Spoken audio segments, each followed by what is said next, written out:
Alright, so I'm just going to answer some questions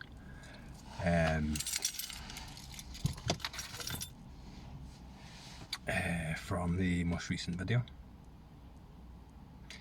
Question number 1 is from Hooded Menace. When I hear you speak, I feel a heat in my chest and I smell every time. Thank you. Thank you. And I love when people use the feel, when people talk about the feeling rather than the conceptual cognitive side of this.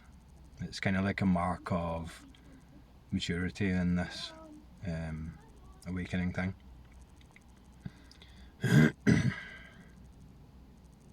Thanks for the comment. Question number 2. J Truther says, cool video, some nice insights there, mate.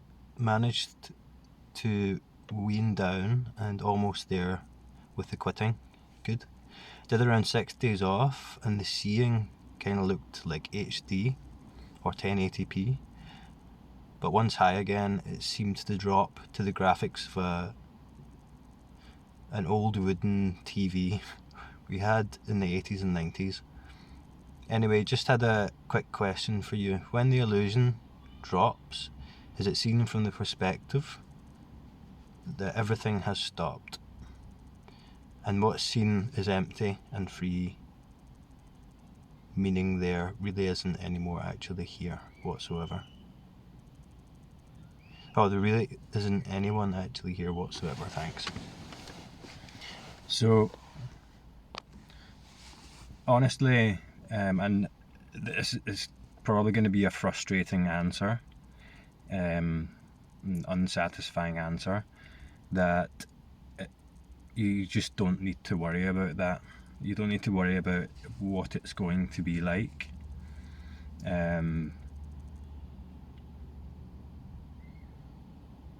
Because it's not like anything. It's not. The words used to describe it are just words. What it's like is what it is, which isn't any particular way. It's too free, too paradoxical to be able to project out into the future an idea of what it's like that's going to be in any way accurate. Rather drop more and more immediately into experience that's here now. Because what the thoughts do is they frame this experience as a point in time with a previous and a yet to come, or they interpret this experience as something from a point of view. That's what that thought function does, and when it does that, it's not present, it's not immediately tuned in to this sensory experience. It's not even immediately tuned into the thoughts, the direct experience of the thoughts.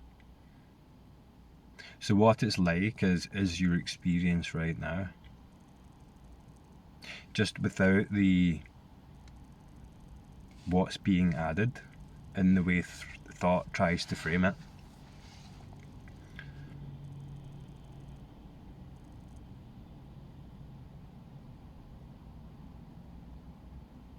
So there really is no way that you can project this out and predict what it's going to be like.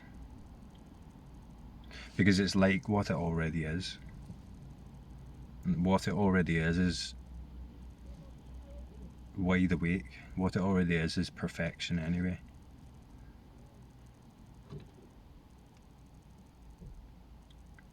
Where did my comments go? But thanks for the question. Let me know if that makes sense. Okay.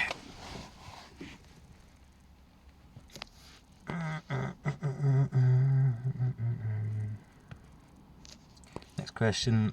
Although I've not seen through the self structure clearly, There seems to be glimpses here and there. Recently I've noticed that when I sit with my eyes open and practice dropping labels, subject, object, it often kind of feels like two things are going on.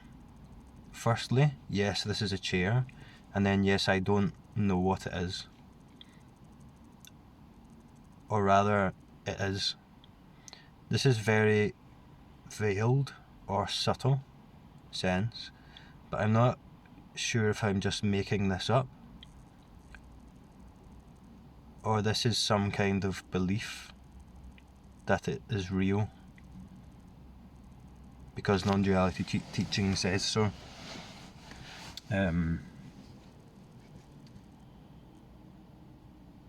What does your intuition say about it?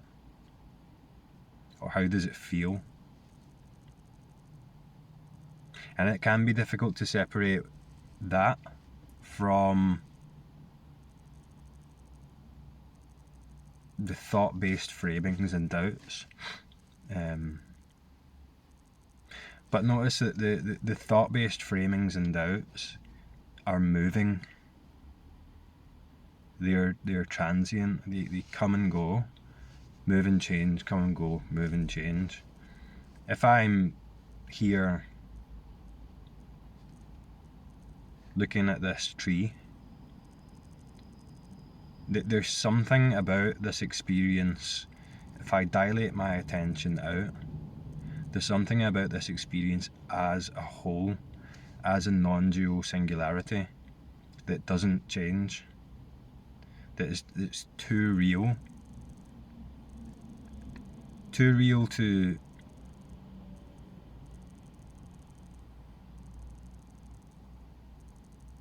deny, I suppose. Or the only thing you could really say is real, being that which doesn't change about experience. However, what it's manifesting as is constantly changing, constantly transient. So the thing that doesn't change about it is non-dual whole, but it's not something that can be found objectively because it's too complete. So I think that's what you're sensing, that's what you're picking up, and it does seem obscure and subtle at the start, but gradually as we drop these labels it becomes more and more overt as what this is. But you're right, it can seem obscure and subtle at the start because we're sensing this and feeling it intuitively. It's not something we can pinpoint objectively, like that's a chair, in a way that's going to satisfy the mind. It's too free to pin down with objective labels. But it's really good that you're sensing into that. My other question relates to the first one, since it kind of feels, or I get this same subtle sense from it. It is when the mind's calm, and for those moments when there are no thoughts, it feels like there's definitely something else there that has a different open texture from being captured in thoughts. Again, am I just making this up, or can you relate, or have heard this kind of description before? So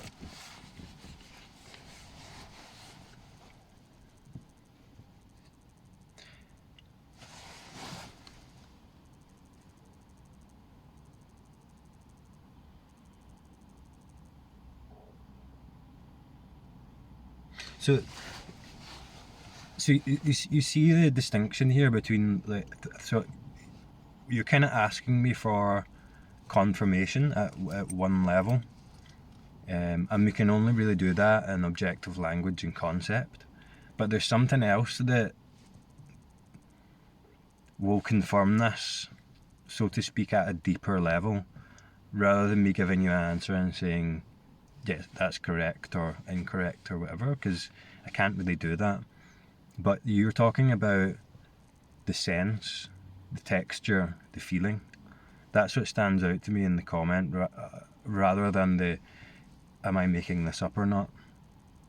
And that, so observe the tone of doubt in the question, am I making this up or not? Is this real or not real?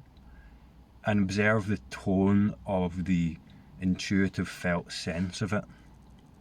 And see, is that intuitive felt sense more obvious than the tone of doubt? Because what stands out to me in this is that you're talking about felt sense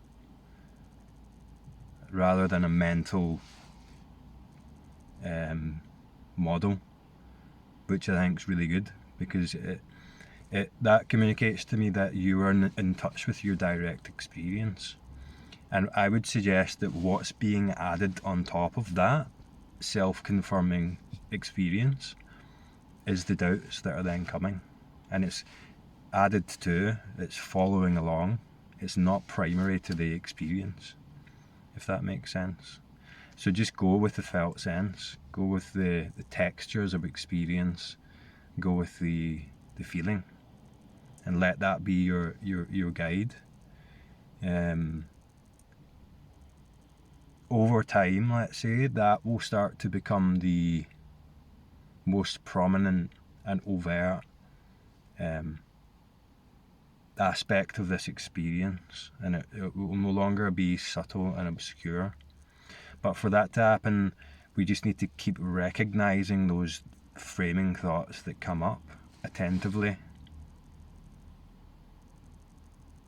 To turn the attention straight towards the thought, the direct experience of thought, not the content. Recognize it as such, as a thought, and let's let it dissolve back into the whole. But from what you're saying there, it sounds very good, what you're talking about. So, okay, I think that'll do for now, but really good questions and comments. And let me know what you think, and I'll talk to you next time.